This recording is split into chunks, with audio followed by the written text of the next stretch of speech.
مقصد ہے پڑھنے کا. سمجھ میں آ گئی. اور موضوع بھی آپ سمجھ گئے ہوں گے کہ اس فن کا موضوع کیا ہے. انہی اصول اربعہ سے بحث من حیث الاستدلال.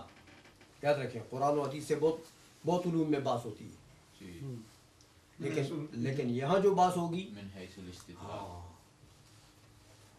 سمجھ میں آ گئی. تو قرآن، حضور کی سنت، اجماع، قیاس، من حیث الاستدلال کی جو بحث ہے یہ موضوع ہے، یہ قرآن و حدیث اور فقہ، یہ اجماع قیاس جو ہے یہی موضوع ہے، لیکن من حیث الاستدلال کہ یہ دلائل ہیں مسائل فقہیہ کے لیے اور ان سے استدلال ہوتا ہے. تو یہ موضوع ہے کس کا؟ اس فن کا. آئی سمجھ میں؟ اصول فقہ کا یہ موضوع ہے اور یہ اس کی روایت ہے. آئی سمجھ میں؟ اچھا، اس لیے کہتے ہیں کہ فلا بد من البحث فی کل واحد من هذه الاقسام. جب یہ پہچان لیا آپ نے کہ فقہ کے دلائل کتنے ہیں؟ 4، یہ فلاں فلاں فلاں، تو اب ان چاروں میں سے بحث ضروری ہے. ان چاروں میں سے ضروری ہے. تو کیا فائدہ آپ کو ہوگا جب بحث ہو جائے گی؟ کیا حاصل ہو جائے گا؟ غرض و غایت کیا ہے؟ فائدہ کیا ملے گا آپ کو؟ کہتے ہیں لیعلم بذلک طریق تخریج الاحکام، تاکہ اس بحث کے ذریعے آپ کو تخریج احکام کا طریقہ کار معلوم ہو جائے گا کہ مجتہد نے کس طریقہ کار کے تحت یہ مسائل نکالے. بات سمجھ میں آ گئی ہے؟ اس جملے میں آپ کو انہوں نے غرض و غایت بیان کر دی ہے اس فن کی کہ یہ اس کے غرض و غایت، اور موضوع تو ذہن میں واضح ہو گیا پہلے سے کہ یہ چاروں چیزیں، یہ چاروں ادلہ، کتاب اللہ، سنت رسول اللہ صلی اللہ علیہ وسلم، اجماع، قیاس، من حیث الاستدلال، یہ موضوع ہے اس کا. سمجھ میں آ گئی ہے؟ اچھا، اتنا کافی ہے کہ آگے چلیں؟ کافی ہے. کافی ہے. اچھا، تو یہ آپ نے یاد کرنا ہے. میں بہت گہرا نہیں گیا ہوں اس میں، تھوڑا اس میں آپ کی رعایت بھی کی ہے میں نے، لیکن ضروری باتیں جو ہیں وہ میں نے سمجھا دی. یہ بہت اس کتاب کے لیے ضروری تھی، وہ میں نے سمجھا دیا. سمجھ آ گئی؟ یاد ہو جائیں گی کہ نہیں؟ تو پھر انشاءاللہ آپ مجھے سنائیں گے. ہاں،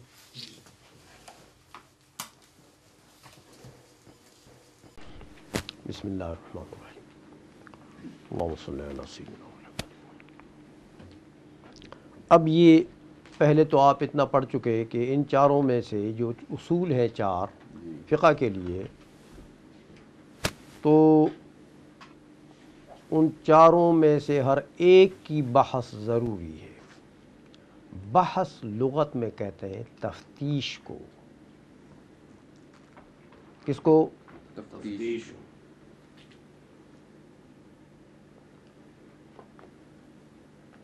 سمجھ میں آ گئی ہے؟ تفتیش. یہ پولیس والے نہیں تفتیش کرتے،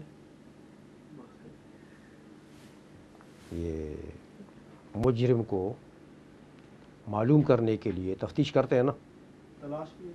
ہاں، انویسٹیگیشن. تو یہ تفتیش، یہ بحث کا معنی ہے. ہاں،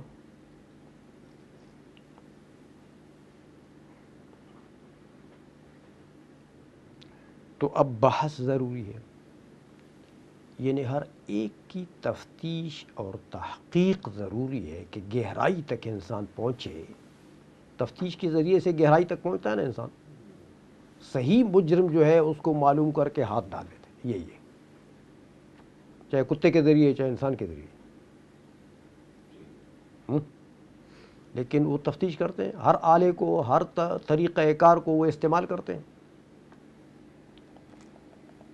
تو اسی طرح یہاں پر کہتے ہیں کتاب اللہ کی بھی بحث ضروری ہے تاکہ ہم حقائق تک پہنچیں. حضور کی سنت سے بھی بحث ضروری ہے، اجماع کی بحث بھی ضروری ہے، قیاس کی بات بھی ضروری ہے۔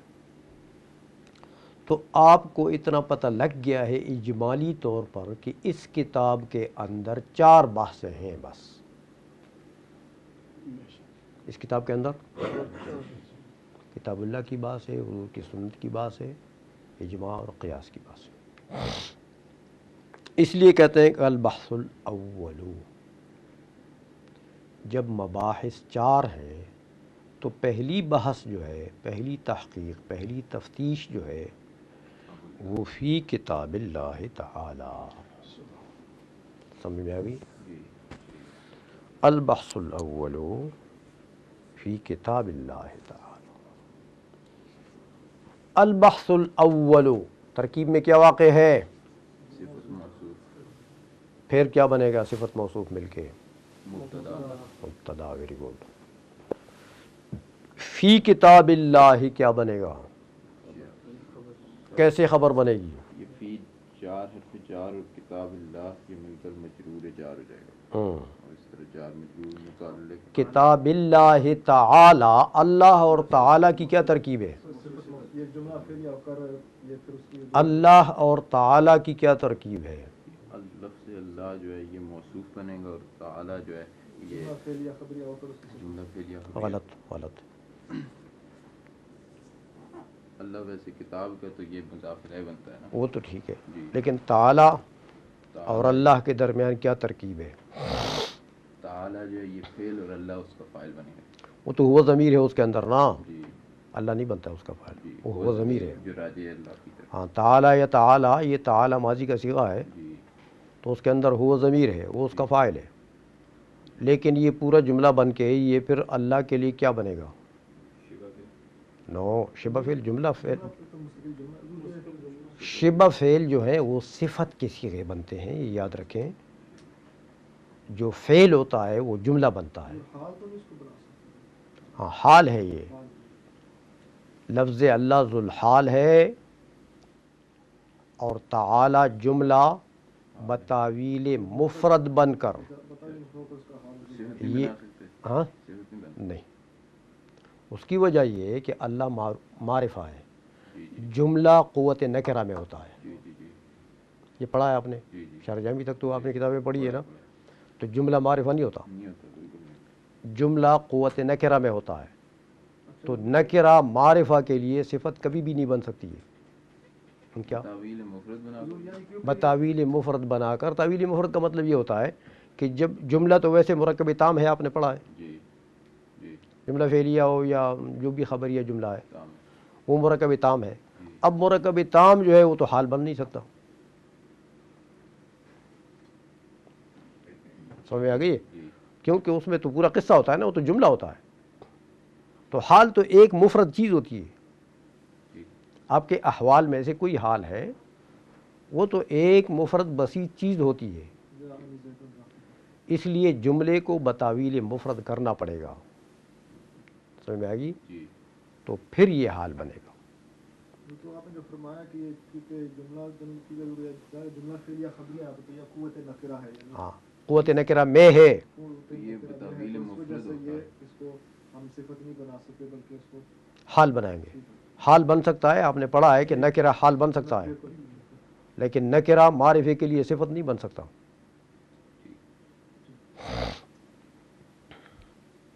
یہ اچھا ہوا میں نے پوچھ لیا، ورنہ تو آپ تو بڑی غلطی میں پڑے ہوئے تھے۔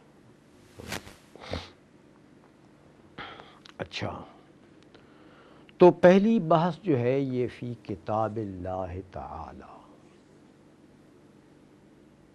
فی کتاب اللہ تعالی۔ عبارت یہاں بھی بحذف مضاف ہے۔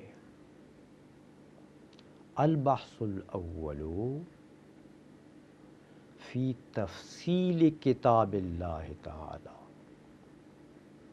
پہلی بحث جو ہے اس میں کتاب اللہ کی تفصیل ہے۔ سمجھ میں آ گئی کہ کتاب اللہ جو ہے اس کی پھر کتنی قسمیں ہیں، ہر قسم کی کیا تعریف ہے، ہر قسم کا کیا حکم ہے، یہ ساری تفصیلات ہیں۔ سمجھ میں آ گئی؟ جی اچھا، اب کتاب اللہ کی بحث کو اس نے سب سے پہلے رکھا، جی باقی تینوں کو بعد میں ہاں، تو آپ جانتے ہوں گے کہ کتاب اللہ جو ہے یہ اصل علی الاطلاق ہے۔ کتاب اللہ کیا ہے؟ اصول فقہ ہے نا، تو یہ اصول فقہ میں سے اصل علی الاطلاق ہے، یعنی آپ جب اصل کا لفظ بولیں گے نا اس کے ساتھ کوئی قید نہیں لگائیں گے تو کتاب اللہ ہی سمجھ آئے گی، ٹھیک برخلاف حضور کی سنت کے، کہ حضور کی سنت اصل علی الاطلاق نہیں ہے۔ ٹھیک حضور کی سنت کا ارجاع کیا جائے گا کتاب اللہ کی طرف، کتاب اللہ کے اگر موافق ہے تو اصل تو اصل ہے، کتاب اللہ کے اگر مخالف ہے تو اصل نہیں ہے۔ سمجھ گئے لوگوں نے حدیثیں تھوڑی گھڑی ہیں، جی تو ہر حدیث کو تو ہم اصل نہیں ٹھہراتے، وہ تو علماء نے چنی ہے، کہتے 5 لاکھ احادیث ایسی ہیں جو اصول ہیں، احکام کے لیے اصول ہیں۔ قرآن کے اندر 500 آیتیں ایسی ہیں جو احکام سے ان کا تعلق ہے، تو وہ اصول ہیں۔ تو لیکن یاد رکھیں قرآن پورا اصل ہے، یہ تو احکام سے جو آیات متعلق ہیں ان کی بات ہے۔ جو قرآن میں قصص و عبر ہیں وہ بھی اصول وہ بھی اصول ہیں، کیونکہ وہ بھی ان سے بھی احکام مستنبط ہوتے ہیں، احکام مستنبط ہوتے ہیں، بظاہر ان میں احکام نہیں ہے، بظاہر تو ایک واقعہ موسیٰ علیہ السلام اور فرعون کا ہے یا کسی کا ہے، تو لیکن ایک حکایت بظاہر، لیکن ان سے احکام مستنبط ہوتے ہیں۔ پھر صرف ایک حرف سے حروف معنی پر پھر احکام اسی قصص سے پھر ہاں سمجھ میں آ گئی بات ہو؟ اس لیے کتاب اللہ کو پہلے کر دیا کہ کتاب اللہ کیا ہے؟ اصل علی الاطلاق ہے، باقیوں کا ارجاع کیا جائے گا کتاب اللہ کی طرف، اگر موافقت ہے تو اصل ہے، اصل نہیں مخالفت ہے نہیں ہے۔ سمجھ آئی؟ اس لیے اس کو پہلے کر دیا تاکہ اس کو جو اصل الاصول ہیں ان کو آپ پہلے سمجھیں، اس کے بعد باقی۔ اچھا، اب یہ کہتے ہیں فصل فی الخاص والعام، یعنی فصل فی بیان معانی الخاص والعام۔ کچھ نہ کچھ عبارت میں حذف ہوتا ہے، ہاں بلیغ لوگوں کی کتابوں میں کچھ نہ کچھ محذوف ہوتا ہے، تو یہ فصل ہے کس کے بیان میں؟ خاص و عام کے معانی اور احکام میں، فی بیان معانی و احکام الخاص والعام۔ تو خاص کا معنی بھی بتائے گا، عام کا بھی بتائے گا، خاص کا حکم بھی بتائے گا، عام کا بھی بتائے گا۔ لیکن ایک بات یاد رکھیں، پہلی تقسیم ہے کتاب اللہ کی خاص، عام، مشترک، مؤول، 4 قسمیں ہیں، مشترک مؤول آگے آئیں گی، یہ پہلی تقسیم ہے۔ لیکن یہ ایک بات یاد رکھیں کہ یہ جو 4 قسمیں ہیں، خاص، عام، مشترک، مؤول، تعریفیں تو یہ کریں گے، لیکن تعریف ایسی کریں گے کہ کتاب اللہ کے ساتھ خاص نہ ہو جائے۔ کلام عربی، فارسی، پشتو، اردو، پنجابی، ہر ایک پر اس کا اطلاق ہاں ہر زبان میں یہ خاص اور عام اور مشترک اور مؤول پائے جاتے ہیں، تو تعریف ایسی نہیں کریں گے جو صرف کتاب اللہ کے خاص پر صادق آئے یا صرف کتاب اللہ کے عام پر صادق آئے، بلکہ تعریف یہ ایسی کریں گے کہ دنیا بھر میں جدھر خاص عام کہیں بھی ہے، کسی بھی زبان میں، کسی کتاب میں، کسی بھی زبان کی کتاب میں، ان سب پر یہ بولا جائے، صادق آ جائے۔ اس لیے اس میں تعریفوں میں یاد رکھیں ادب کا لحاظ بھی نہیں رکھیں گے، جو کتاب اللہ کا ادب کیا جاتا ہے، ادب کے الفاظ بولے جاتے ہیں کتاب اللہ سے متعلق، ان الفاظ کا یہاں پر لحاظ نہیں رکھا جائے گا، کیونکہ یہ تو عام کی تعریف ہے. سمجھ میں؟ کوئی کتاب اللہ کے ساتھ خاص تو نہیں ہے.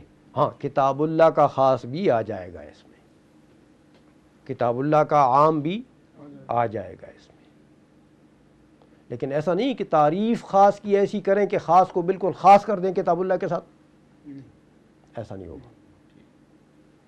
تعریف عام ہوگی، جو دنیا کی کسی کتاب میں آپ کو خاص ملے، کسی زبان میں آپ کو خاص ملے، وہ سب پر صادق آئے گی. اس لیے کہتے ہیں فصل فی بیان معانی و احکام الخاص والعام فالخاص. جب یہ اس میں عام و خاص کا بیان ہوگا تو ایک یاد رکھیں بات، 4 قسمیں ہیں، چاروں میں سے انہوں نے خاص اور عام کو ایک فصل میں ذکر کیا اور اکٹھا کر دیا، فی الخاص والعام. سمجھ آئی؟ اس لیے پھر خاص کو پہلے کر دیا، عام کو بعد میں کر دیا. دونوں کو اکٹھا تو اس لیے کر دیا کہ دونوں خاص اور عام جو ہیں یہ دونوں مشترک ہیں، دونوں مشترک ہیں، ان کے اندر اشتراک پایا جاتا ہے. ایک تو آپ دیکھیں کہ دونوں جو ہے وہ گویا کہ لفظ موضوع کی قسم ہے. عام کے لیے جو لفظ ہوتا ہے وہ بھی لفظ موضوع ہوتا ہے، خاص کے لیے بھی جو لفظ ہوتا ہے وہ بھی لفظ موضوع ہوتا ہے. سمجھ آئی؟ دوسری بات یہ ہے کہ احناف کے نزدیک حکم میں بھی مشترک ہیں. احناف کے نزدیک خاص بھی قطعی ہے اور عام بھی غیر مخصوص الباز قطعی ہے، تو حکم میں بھی مشترک ہیں. اس لیے ان دونوں کو اکٹھا کر دیا. خاص کو پہلے کر دیا اس لیے کہ خاص کا حکم جو ہے احناف کے نزدیک وہ اتفاقی ہے، باقی ائمہ بھی اس کے اوپر متفق ہیں کہ خاص کا حکم کیا ہے کہ یہ قطعی ہے، برخلاف عام کے کہ عام کے حکم میں ائمہ کا اختلاف ہے. امام شافعی فرماتے ہیں کہ عام ظنی ہے، ہر عام ظنی ہے. ہم کہتے ہیں ہر عام ظنی نہیں ہے، وہ عام ظنی ہے جو مخصوص البعض ہو، جن سے بعض افراد نکالے گئے. پیچھے جو عام رہتا ہے وہ ظنی ہو جاتا ہے. ہاں باقیوں میں وہ قطعی ہے، جو نکل گئے وہ نکل گئے، باقیوں میں وہ قطعی ہے، وہ ظنی نہیں ہے. تو امام شافعی فرماتے ہیں نہیں، ان میں بھی ظنی، بلکہ وہ تو امام شافعی رحمۃ اللہ کا تو ایک قاعدہ ہے، وہ فرماتے ہیں وما من عام الا وقد خص منه البعض. ہاں کوئی عام ایسا ہے ہی نہیں جو مخصوص البعض نہ ہو. اس لیے پھر وہ عام مطلق عام کو ظنی کہتے ہیں کہ ہر عام جو بھی عام ہے بس وہ مخصوص البعض ہے، کوئی نہ کوئی فرد اس کا نکلا ہوا ہے. تو بہرحال یہاں پر عام کو بعد میں رکھا کہ خاص کا حکم قطعی ہے، اتفاقی ہے، اس پر اتفاق ہے، عام کے حکم میں اختلاف ہے. سمجھ میں آ گئی؟ آگے آ رہا ہے. حضور نے آپ نے فرمایا دونوں لفظ موضوع کے لیے. ہاں لفظ موضوع کے اقسام ہیں، لفظ موضوع کے ابھی آ رہا ہے. اچھا ٹھیک. تو تعریف کر رہے ہیں اب فل خاص، فا تفصیلیہ ہے، ہاں تفریعیہ بھی کہتے ہیں اس کو. پس خاص یعنی خاص کی تفصیل شروع ہو گئی ہے کہ اس کی تعریف کیا ہے. خاص پہلے تعریف کہتے خاص جو ہے لفظ وضع لمعنى معلوم او لمسمى معلوم على الانفراد، یہاں تک خاص کی تعریف ہے۔ خاص ایسا لفظ ہے جس کو وضع کیا گیا ہو کسی معنی معلوم کے لیے یا کسی مسمى معلوم کے لیے، لیکن اس کی وضع جو ہو وہ علی الانفراد ہو، علی الشمول نہ ہو۔ اب سمجھیں بات، لفظ جو ہے یہ تو جنس ہے بھائی، تعریفات میں جنس فصل ہوتی ہے نا، جی جی مجازی جنس فصل، حقیقی جنس فصل یہ نہیں ہوتی۔ حقیقی جنس فصل وہ ہے جو حیوانات میں پائی جاتی ہے، ان کو مجازی کہتے ہیں۔ تشبیہ ہوتی ہے عموم خصوص میں ان کے ساتھ، جو عام ہے وہ جنس ہے، جو اس سے خاص ہے وہ فصل ہے۔ تو لفظ، اب یہ لفظ کا جو لفظ ہے آپ دیکھ رہے ہیں، ما یتلفظ به الانسان ایک، یا ما یتلفظ به جس پر تلفظ کیا جا سکتا ہے، چاہے اللہ نے تلفظ اس کے اوپر کیا، لیکن انسان اس کے اوپر تلفظ تو کر سکتا ہے، اللہ کے ملفوظات کے اوپر تلفظ تو اس پر کیا جا سکتا ہے، جی بالفعل آپ کریں یا نہ کریں، قرآن کوئی پڑھے یا نہ پڑھے۔ تو لفظ کس کو کہتے ہیں؟ ما یتلفظ به۔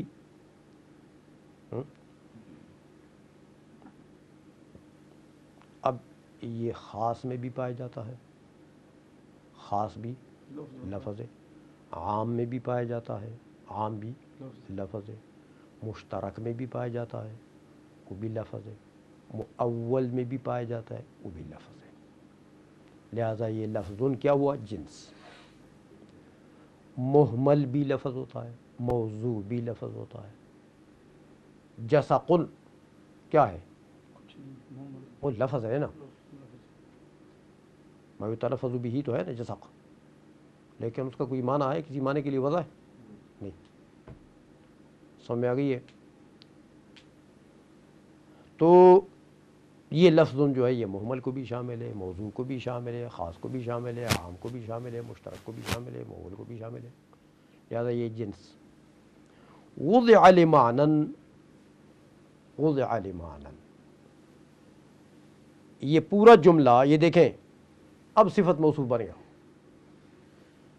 یہ لفظ الموصوف نکرہ ہے، اور وضع پورا جملہ اس کے لیے، پورا جب جملہ بن جائے گا تو اس کے لیے صفت بن جائے گا۔ نکرے کے لیے جملہ صفت واقع ہو سکتا ہے لیکن معرفی کے لیے نہیں۔ وضع لمعنى، جس کی وضع ہو کسی معنی معلوم کے لیے،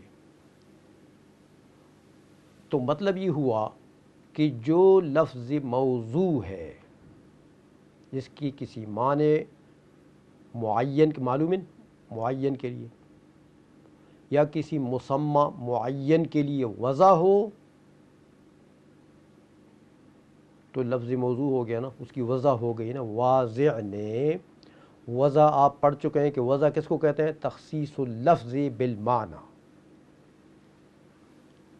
سمجھ میں آ گئی ہے کہ ایک لفظ کو خاص کر دیا جاتا ہے واضع کی طرف سے معنی کے ساتھ یا اپنے مدلول کے ساتھ، معنی اس کا مدلول ہی ہوتا ہے، مقصود ہی ہوتا ہے۔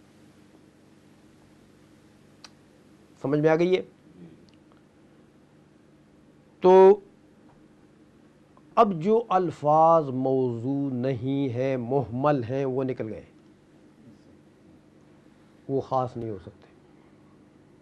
سمجھ میں آ گئی ہے؟ جی اچھا، پھر معنی کو مقید کر دیا معنی معلوم، معین معنی کے لیے، معین۔ تو دیکھیں اگر اس میں تعیین نہیں ہے، معین نہیں ہے، تو پھر بھی وہ خاص یعنی عام ہے، تعیین نہیں ہے، کوئی چیز بھی اس سے مراد، کوئی فرد بھی اس سے مراد ہو سکتا ہے۔ سمجھ میں آ گئی ہے؟ تو پھر بھی وہ خاص